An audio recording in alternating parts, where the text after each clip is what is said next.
Hi everyone, I'm Mariana. And I'm Laura. We're former Division 1 athletes, We're two sports, two programs, originally from Tijuana, Mexico, and we're best friends. and this is our podcast, You You had Had to Be There. Hi guys, welcome to this week's episode of You Had to Be There. This episode's going to be a little different. We're just asking each other hard-hitting questions, questions that are challenging to answer, and we honestly might not even want to answer. But I'm starting off, and I'm asking Laura the first question. So, ready? Let's go. Okay. What's something you wish someone had warned you before becoming a college athlete?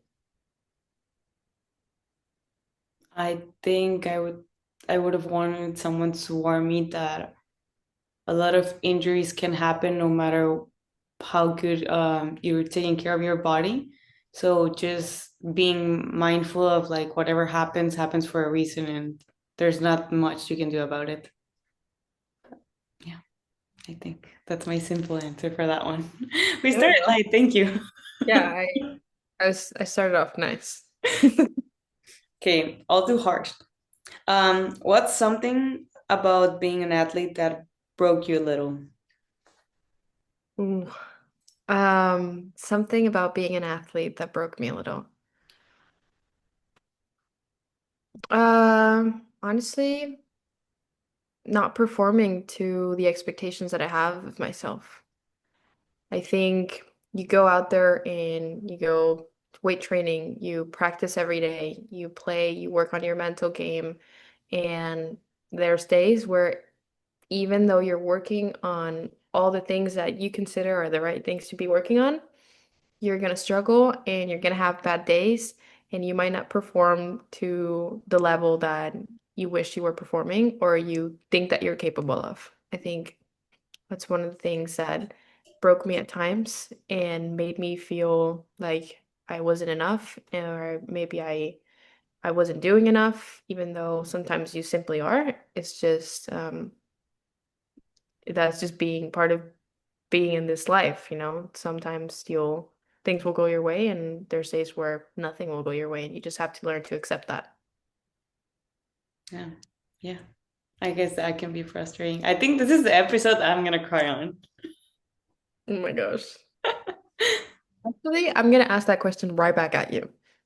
Man. So what broke you a little about tennis, sports? About tennis, well, um, I think things were gonna be easier than I expected. Being in high school, I assumed I would get a D1 scholarship, and then not achieving that, I think that broke me a little. And then just getting to Utah State, and as you said, not performing the way I wanted to, and I just felt very limited because I knew I had so much to give, but at the same time, I just couldn't do it. And then started to get injured, and then so many things just came, and every little thing just started breaking me a little more every single day, just not Yeah, being at the level that I think I used to be. Yeah, just no. achieving that level again at some point, but it was I think very hard. I think when being a college athlete, there's a lot of things that you can control and a lot of other things that you cannot control. And for me, that's when I started kind of learning that lesson. Because it's just like I I like having a plan, like I've mentioned before. I'm an overthinker. I like being organized. I like knowing where I'm going, and having like injuries, as we've said, kind of get in the way of what you had hoped for or plans, whether that's achieving a PR or a stat, whatever it might be. That was hard for me to accept, I think, at the beginning. Yeah, well said. Yeah. Let's Yeah. go into another question. um I'll go ahead and ask you actually, because I have it right here. okay. Why do athletes struggle so much with identity outside of their sport? Because you do it for, I feel like, I mean, I'll talk for myself, but I think you do it for just such a long time that it just becomes all of you. Like you give it your all You're going to sleep early because you want to perform well, you're eating well because you want to perform. I think you just base your whole life into performing that. I think I mean, I at least I could say I lost myself into just tennis. Tennis was the only thing that ever mattered for me. And Yeah. I think that's why it just becomes your whole life. Like for me, there was not I couldn't imagine even a life without tennis. Even after college, I just always thought that tennis would be a part of my life. I don't think I would have ever thought that right now I haven't played in like 2 years and I don't even miss it anymore. I think that's sad in a way, but at the same time, at least I was able to part ways with that identity and find myself again. What do you think is the reason behind you not missing it anymore? I go back to the same thing, injuries. Too painful. Too painful. And I mean, after my injury, I got told I couldn't play tennis anymore at that high level. So just it's not fun for me to just go play with someone who can play anymore, or it's not fun for me to just play and not compete. I think it's better for me just to stay away. Otherwise, I'm gonna get myself injured because I know I'm gonna get very competitive and I want to perform to a level that I'm not there anymore. So I think it's just better for me to step aside. Golf is healing me. There you go. What That's about really you? Same question. Let's do the what same did question for you. where did it? Oh, the identity. Right. I And forgot what I. yeah, I think that's a big part. I think you should. Um, I think, like you've said, you get caught up in your world, in your bubble, and you're spending so much time doing your sport that it's hard to step away from it.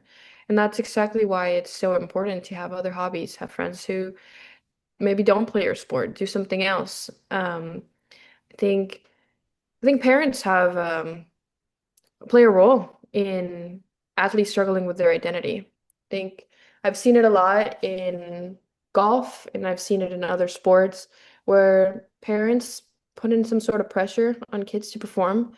And even if they don't want to, they're not trying. At the end of the day, most of us want to do good, not only for ourselves, but we want to play well and we want to share that with our family. And I think I've seen people who maybe want to try different things and their identity is kind of given to them, right? It's like you grew up as a golfer, so you have to be a golfer. You grew up as a basketball player, so you have to continue doing this. And sometimes people want to go and explore other areas of life and because they had an identity kind of given to them, it's hard for them to step away. And that's why I've encouraged over the, you know, um, time in this podcast for people to go do other things.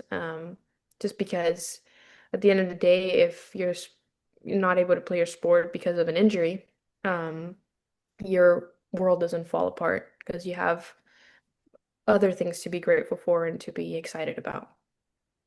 Yeah.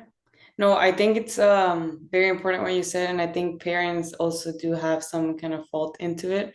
And I think we were grateful to have good parents that gave us what we needed to become what we are now, but I don't think they ever pressured us because I know you did other things, like many other things, tried out. And same for me. I mean, my parents wanted me to play golf. I didn't want to play golf. I did horseback riding, I did ballet, I did volleyball. I had a normal childhood in a way because I did try out a lot of things, but it was me, the one who kind of put that pressure of like, I'm a tennis player and that's who I'm gonna be. And I think you did the same thing with yourself, you know? Yeah, no, I did, but I have seen other people Yeah. struggle with that, kind of being given to them. Yeah. And And I see yeah. it now, even now that I'm coaching and giving lessons. It's like I want to make sure that my students want to be out there and they want to be out on the golf course and actively working. And it's not something they do to please a parent, you know. That's so nice of you. Good coach. I try. If you could define your athletic journey in one sentence, what would it be? Sentence, not a word. One Uh, sentence. Yeah. Oh my gosh, that's a hard one. The worst part is I wrote some of these questions. God damn it. If I had to find my athletic journey in one sentence, I would. Oh my God, that's so hard. I'm like actually lagging here. Probably an experience unlike any other. That's just like a roller coaster. Um, I got it. It would be a journey worth living. Oh, that's Yeah. wow. Nice. That's very like on point. I'm brand with you with everything. I don't know. It Yeah. just fits you so well that wow. Yeah. A journey worth living. That's what I would go with. I'm sure I'll think about it later and be like, God damn, I should have said this. But I think that's where my brain is at right now.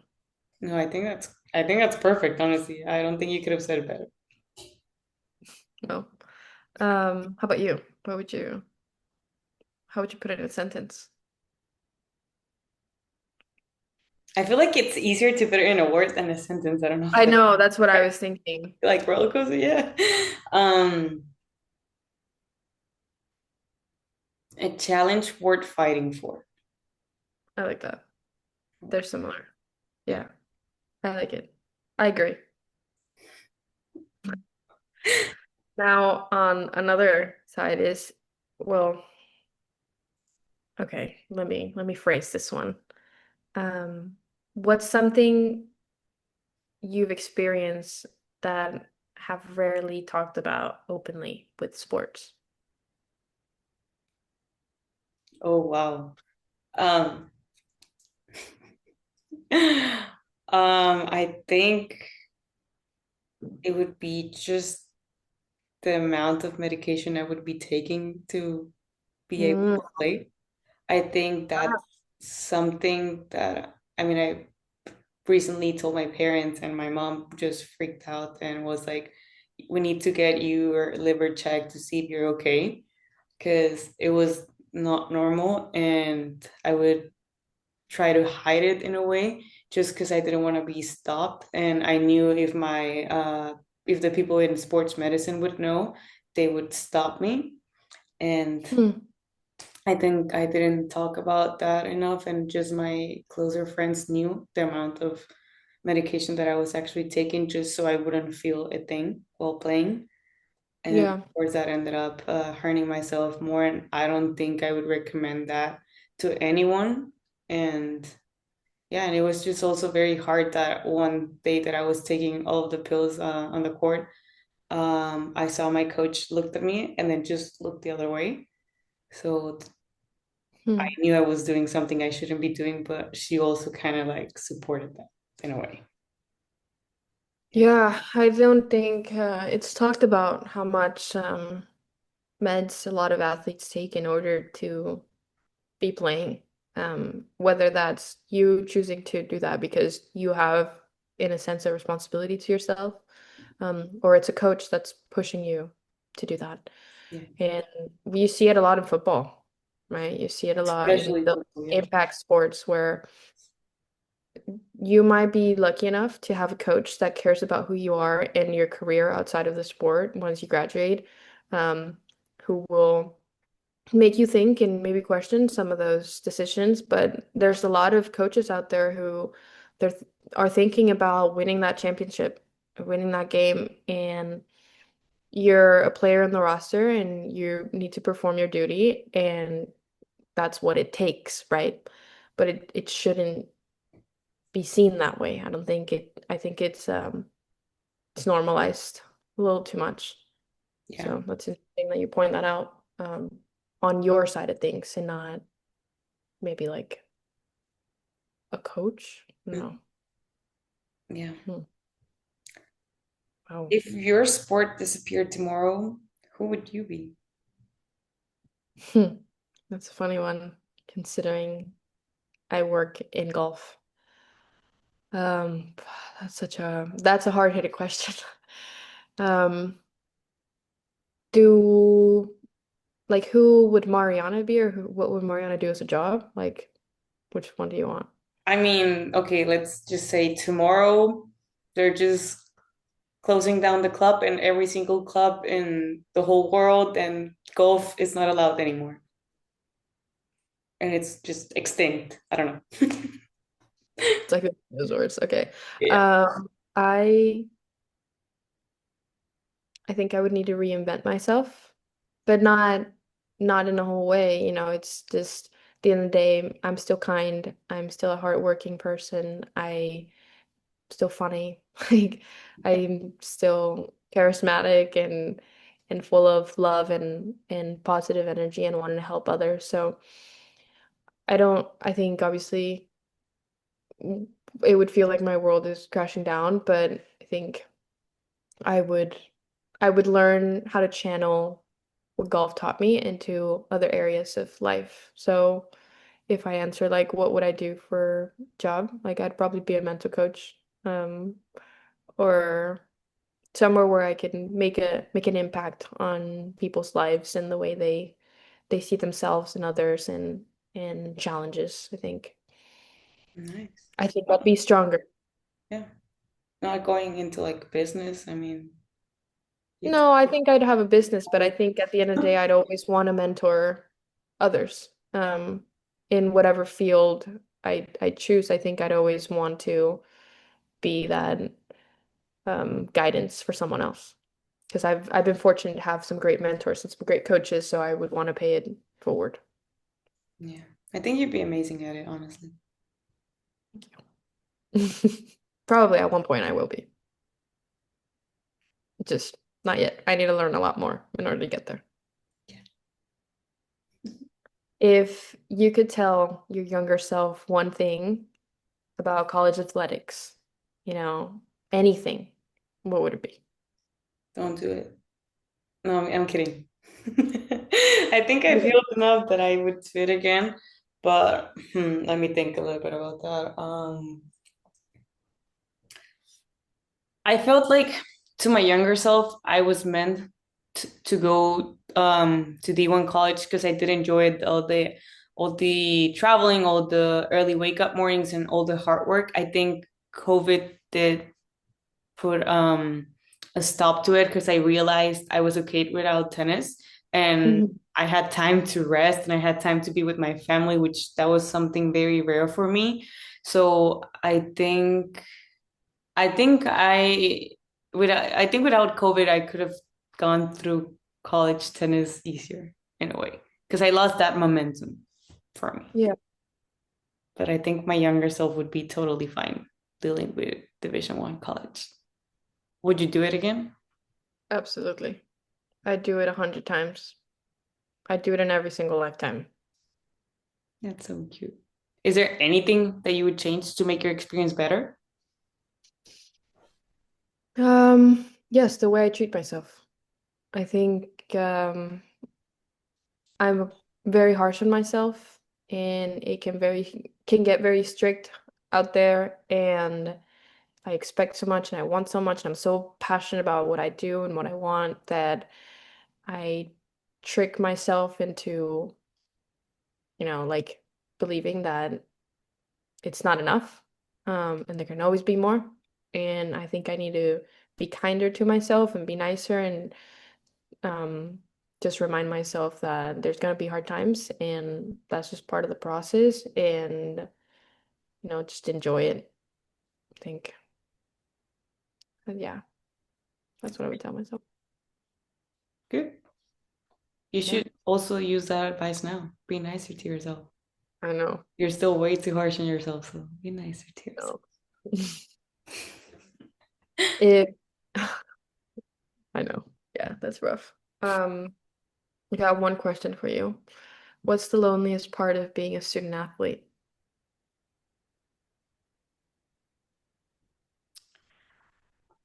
I think just that there's so many times that you cannot rely on your team, where there's not really anyone you can talk to because there's no one understanding that exact situation.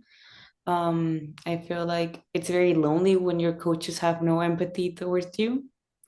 I think that Mm, makes the process just harder. And because then, if your coaches have no empathy, then your teammates also don't have any empathy. And there's so much competition especially being in women's sports and only having certain amount of spots that make it into the lineup. So I think that was very lonely because I could see my teammates being happy when I wasn't able to play because I was injured. And I think that was just a very lonely process that no one really ever understood. Yeah, like no one truly prepares you Mm. for something like that Yeah. unless you just have to go live it. And I think that's a lot of being a student athlete is you can only do so much prep work. But at the end of the day, you have to go experience it for yourself. And every college is going to be different, every coach, every teammate, and that's just it's part of the beauty in it, right? Like we can sit here and we can talk through experiences and invite people over to talk about their experiences, and we share some similarities, but at the end of the day, it's all unique and it's all meant for each one of us individually. Yeah.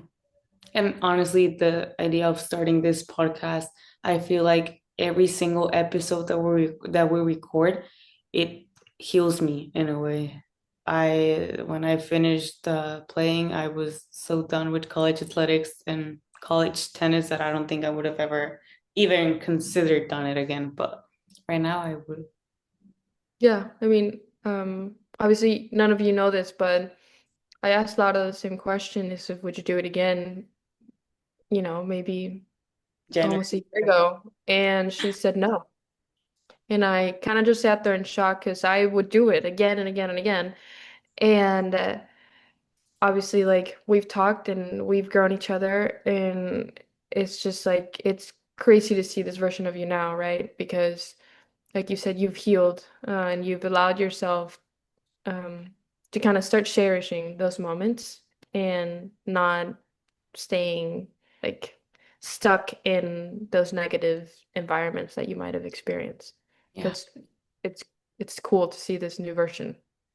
thank you. I did go to therapy, guys. It helped. I yeah, therapy's great, you know. It's There's underrated. this feels like therapy to me, Yeah. honestly. Yes. But it's just No, part of the fun. yes. Like every time, like just talking to you, it feels like therapy. But sometimes there's certain situations that it's like the blind leading the blind, you know? Yeah, I got you.